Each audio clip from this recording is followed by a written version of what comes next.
To everybody who voted for that orange thing that's in the chair, all y'all need Jesus right now. Because how can you sit here and stop funding and fire these teachers for helping with the special needs?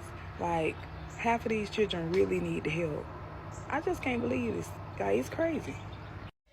If I hear one more person or read one more comment that says, oh, you'll get paid when all this is over, I don't know why you're worrying. Getting paid when all this is over is not paying my bills today.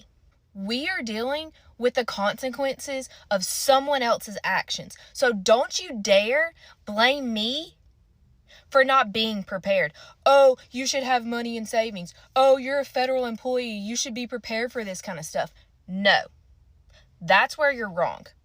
I shouldn't have to take out of my savings because someone else can't do their freaking job. Meanwhile, I'm here being essential, taking care of people, and I can't even do my job, but I'm the one getting yelled at and cussed out because still someone else's actions. Have some compassion. Hello guys, welcome once again to the channel. I hope wherever you're watching, you're having a great time. Now we are past 13 days of government shutdown in the United States, and there are a lot of responsibilities that the government should be handling that are currently paralyzed. Over 700,000 federal government workers are also under threat for losing their jobs because if this government is not funded, they will not be getting their paycheck. Americans are crying, and this government shutdown couldn't come at a worst time because it comes when the economy is not doing well according to them, and also when those who are in the creative or production economy are not finding anything because the trade wars between China and America are also escalating everything. So it is really hurting them. Those who are in employment by the government, some of them have been sent packing because they can't be paid. And Speaker Johnson said that today marks the partial payment of those 700,000 workers. And if this government shutdown persists, that would be their last paycheck that they would see in the near future. So America is crumbling, and Trump, the war between Trump and Democrats is not even becoming anything helpful because for those who depend on the government pay, they are not going to get anything reasonable. We also have seen white Americans and even those who depend on Affordable Care Act and Medicare complaining about the surge in their premiums that would come in 2026. So it is a cocktail of challenges that most Americans are going through. I've come across some clips that are compiled to you about this issue, so I want us to watch them, come back and share our thoughts in the end. I have an idea. We're talking about not showing up for work, right? Let's start with the unpaid government workers. They not getting paid no way. I don't work if I don't get paid. Now just think about that. Airport's gonna shut down. Ain't no TSA people. There ain't nobody in the air traffic control box. That's just one piece of it. They need to stop going to work. And guess what? They can say they're gonna replace them, like we'll hire more people. Who is going to take a job when they know they ain't get no check and don't know when they're going to get it? It's true that in previous shutdowns, many or most of them have been paid for the time that they were furloughed. But there is new legal analysis. I don't know the details. I just saw a headline this morning. I'm not read in on it, and I haven't spoken to the White House about it. But there are some legal analysts who are saying that that may not be appropriate or necessary in terms of the law requiring that back pay be provided. So I'm sure that'll be there will be a lot of discussion about that. Yeah. But there are legal analysts who think that that is not something that government should do. That, if that is true. Oh, I don't know why federal employees are complaining. They're going to get their back pay. They just shut up and just go to work. You're going to get your back pay. Years. It took years to get all of the money we were owed from the last shutdown. Let me explain. So, 6 years ago, during the 2018-2019 government shutdown that lasted 35 days, my husband is an air traffic controller. He was required to go into work, and he went into work. Every day he was scheduled. He went in for overtime. They canceled vacations. He did everything he was supposed to do.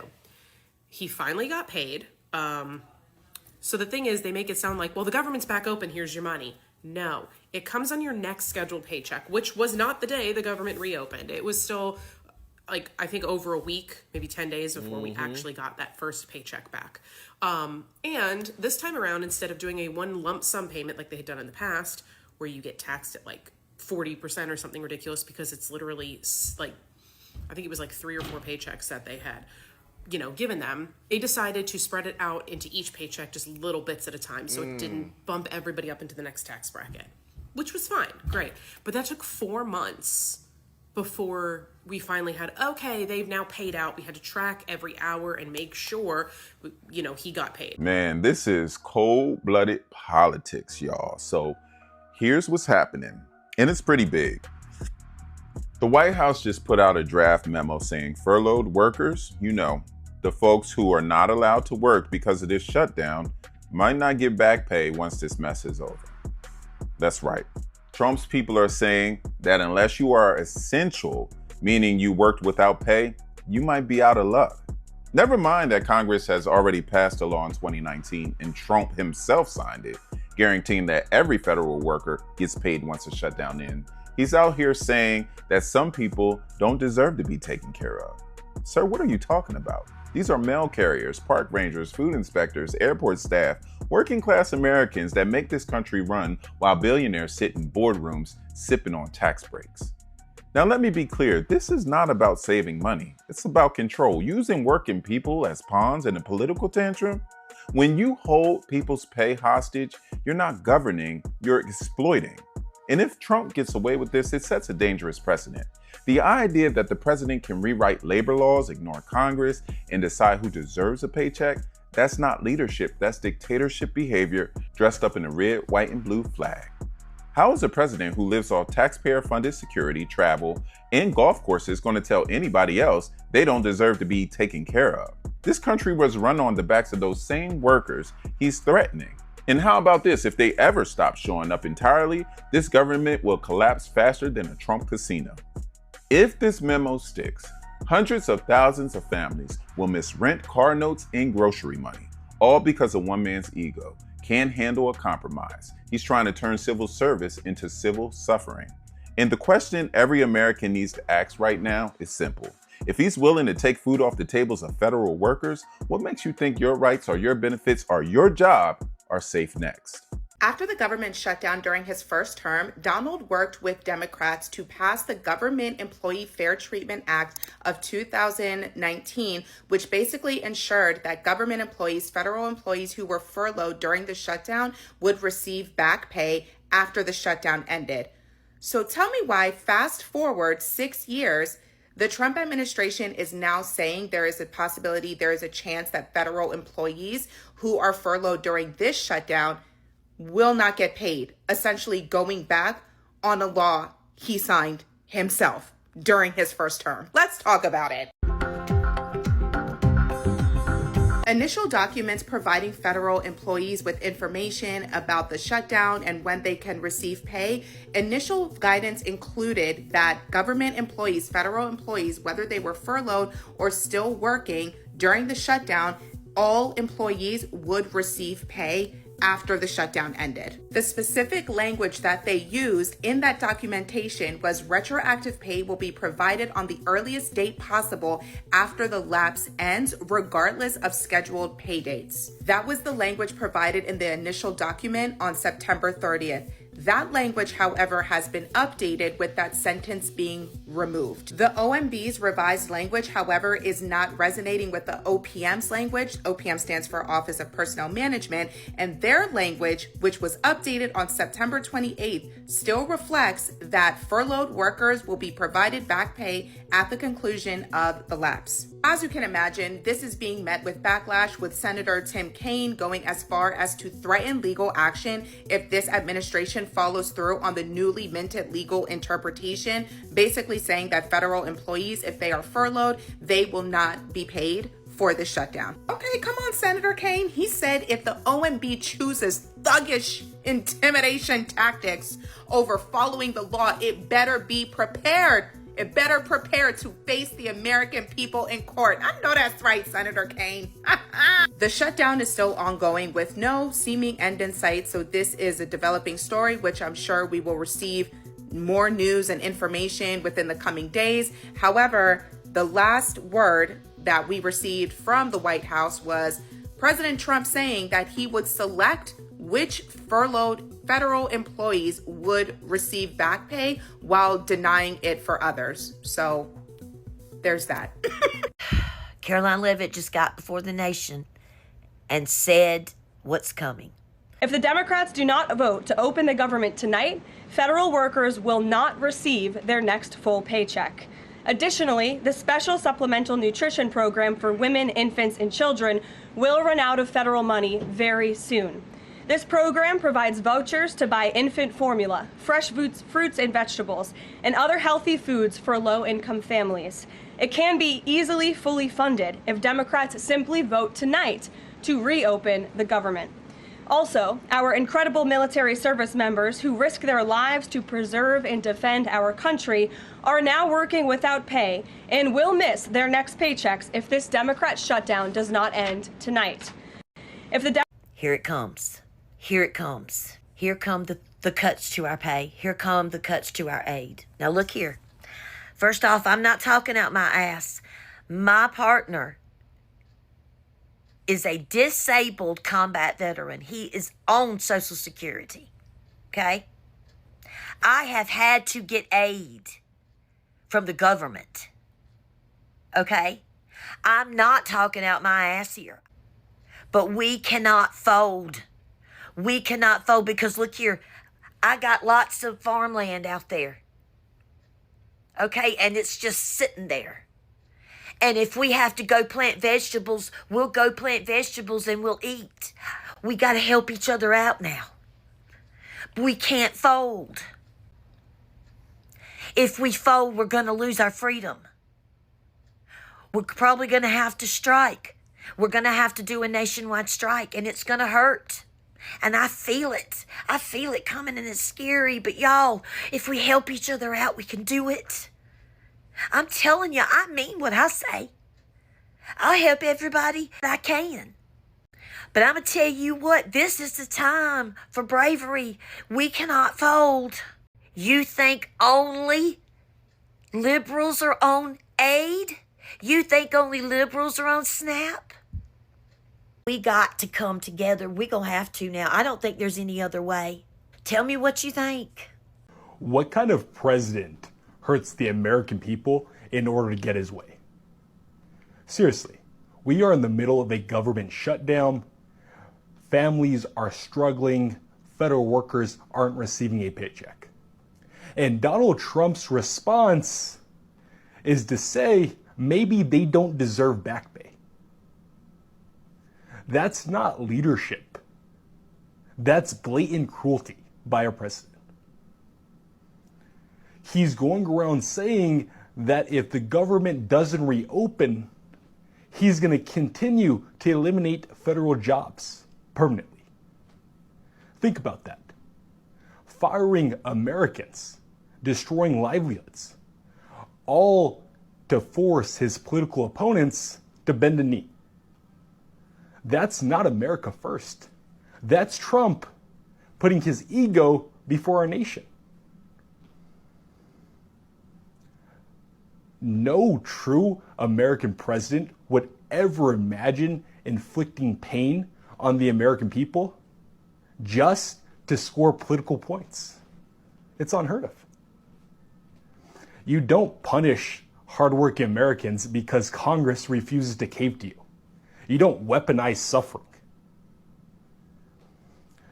Federal workers are not bargaining chips. They are patriots. These are people who show up every single day to keep our nation running. They are families who have missed a paycheck. Federal workers who serve this nation.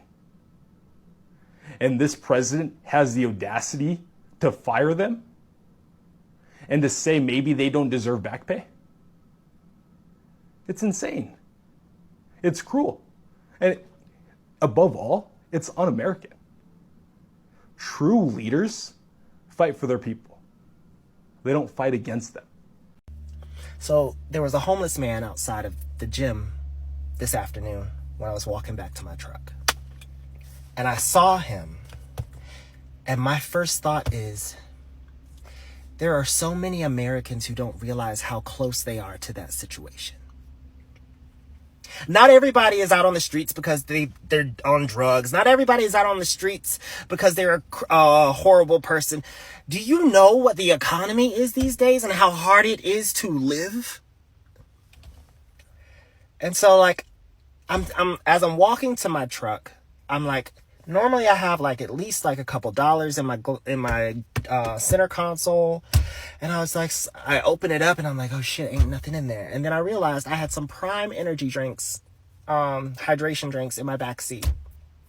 So I grabbed 3 and I walk over to him and I hand them to him. And he's just like, I guess he's like giving you crackers if you give him something. And I was like, nah, bruh, you need this.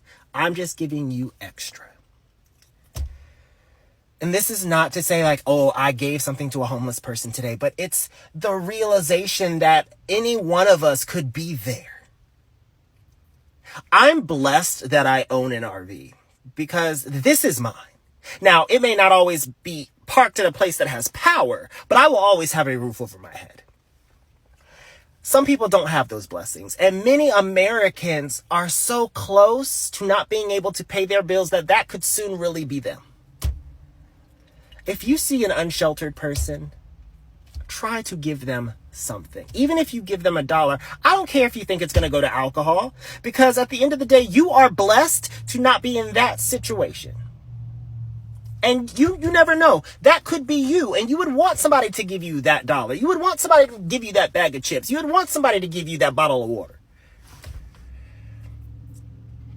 The world has become so upside down that it's just like, if my good deed of the day was to give a man some drinks, then I know I've done a good thing.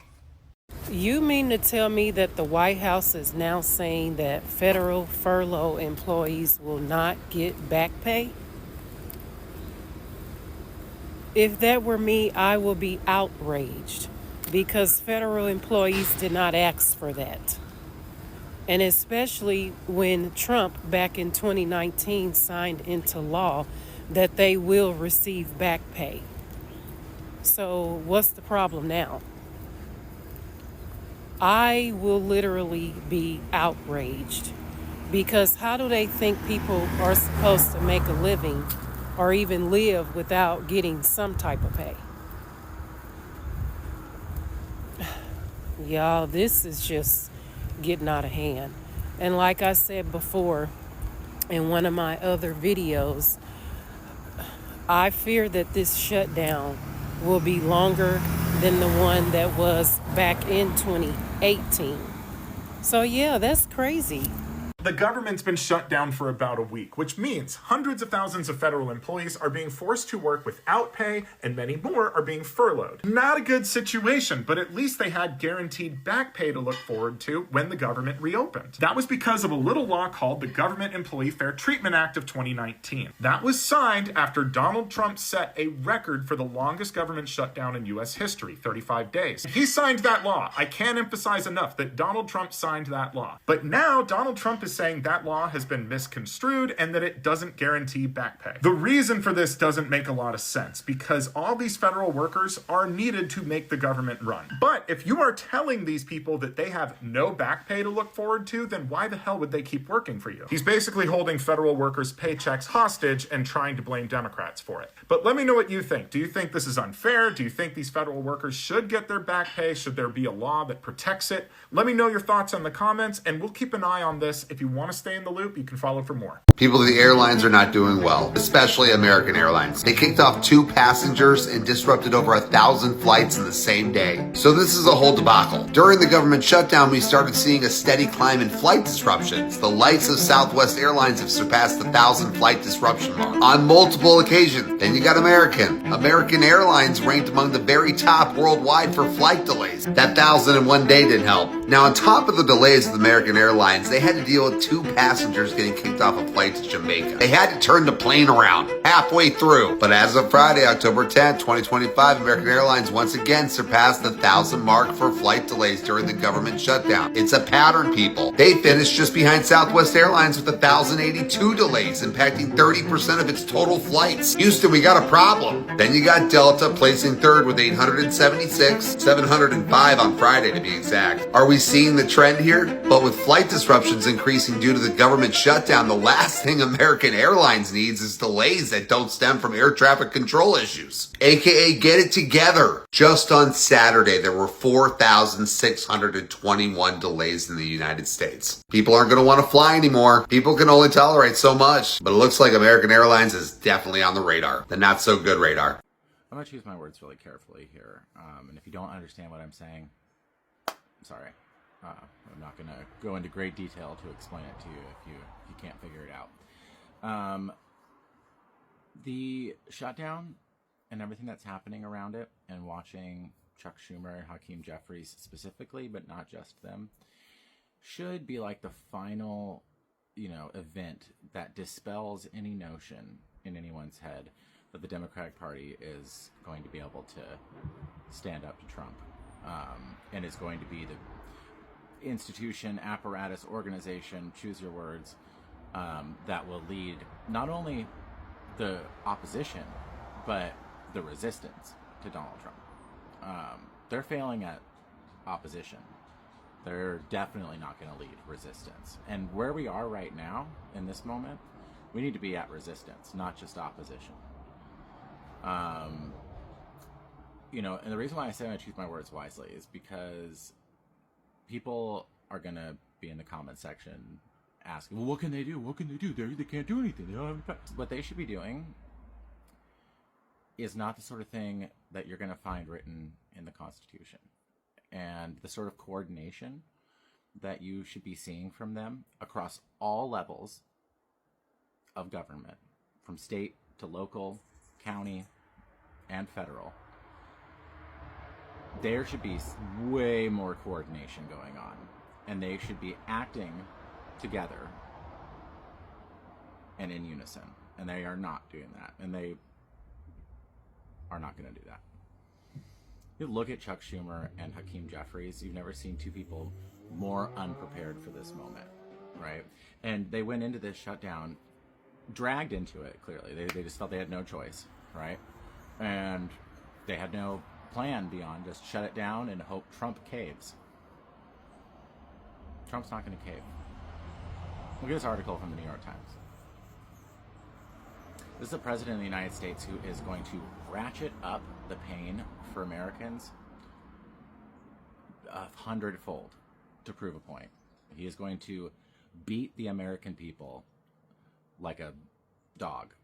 And the opposition party has no plan for dealing with that. There should be so much coordination, and they should be acting in unison. And we are in the middle of a soft civil war. It has already been going on already. This president and his cronies have been dismantling illegally and unconstitutionally the federal government, and they have been exacting violence on the American people for 9 months now. We are not at a, well, let's just shut it down and hope we can save a couple dollars for Obamacare, because that's what this is. That's all this is. And this president's not even going to allow that to happen. So, I don't know. What I anticipate happening, this just gets worse and worse and worse until the Democrats cave and come back and sign and vote in favor of the motion to proceed on the funding bill, and this was all for naught. And all it will have done is just escalate the Project 2025 agenda leaps and bounds. This party and its elected officials, not just the institution of the party, but the elected officials who call themselves Democrats, have failed since last year before the election to prepare for this. They especially Joe Biden, have failed since the election in the interregnum between the election and inauguration to prepare for this, and they are failing to execute this in the 9 months since. This administration has captured the Supreme Court. It has captured just about every agency of the federal government.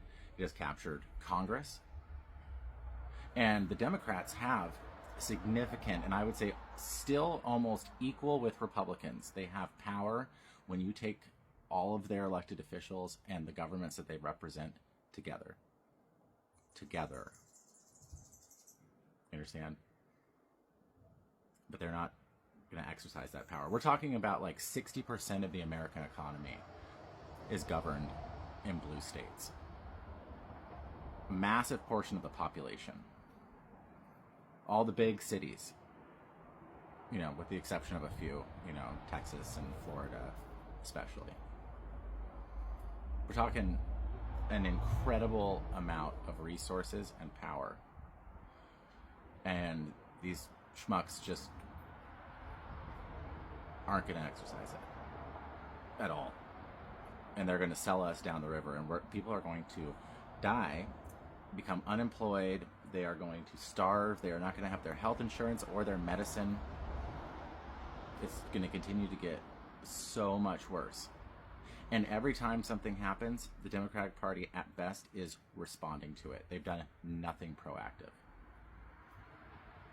It's all just, even the gerrymandering thing here in California, that's just a response, right? Nothing proactive about that. This is a disaster. And the people who are going out of their way to bend over backwards and defend that party, it's absolutely disgraceful. Hello guys, welcome back to the channel. Now that really sums up the challenges that Americans are going through and the incompetence that President Donald Trump is exhibiting, because if a group of people who voted for you and believed that you'd be their savior economically are being fired or being sent packing because the government is shut down, this tells you that you don't even care about them. He's ready to go out, give Argentina over $20 billion US, but can't find money to help America address its issues. So this really tells you that the government is not in the best way it should be. When Congress fails to pass a spending bill, non-essential government operations stop and employees are either furloughed, without pay, or required to work without immediate compensation. For many workers living paycheck to paycheck, this creates financial stress, late bills, and uncertainty about how long they can sustain themselves. This shutdown has deep political roots tied to partisan gridlock, overspending priorities, and ideological divisions within Congress. Supporters of President Donald Trump and his style of politics have often backed candidates who favor aggressive standoffs rather than compromise.